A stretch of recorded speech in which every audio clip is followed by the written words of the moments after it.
thare kachuri kang hone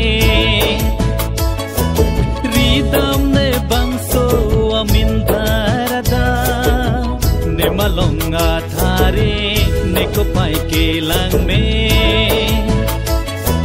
long lo ne kang hon kai ding pi apa long lo pi ni kang hon nan pan take lo pen ne sing be kang long lo pi ni kang hon nan pan take lo pen ne sing be kang ho ho ho ho la la la la la la la ho ho ho ho la la la la la la la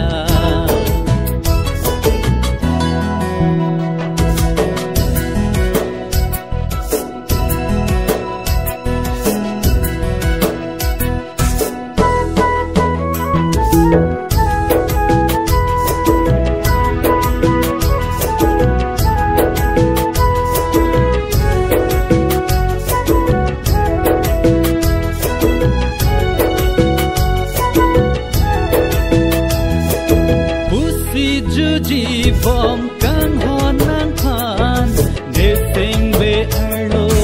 kang hon alam kang hon do anta panom nang pan kai ding pi bo che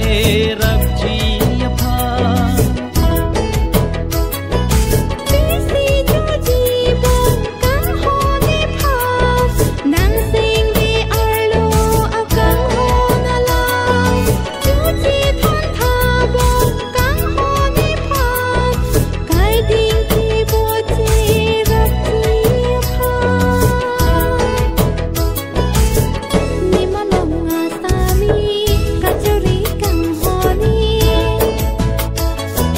ridam ni bangso amin darada ni malong asami ni ko pai ki lang ni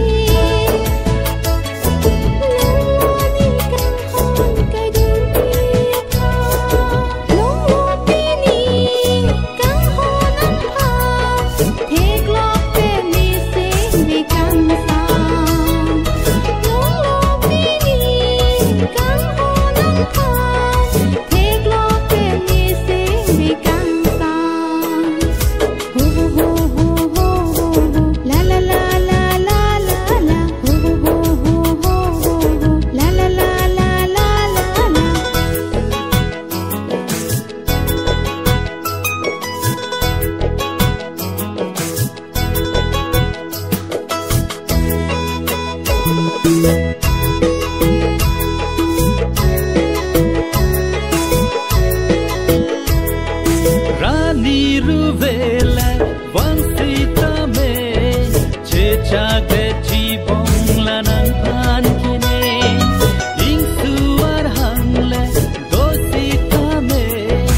checha de jibong lanang pan kine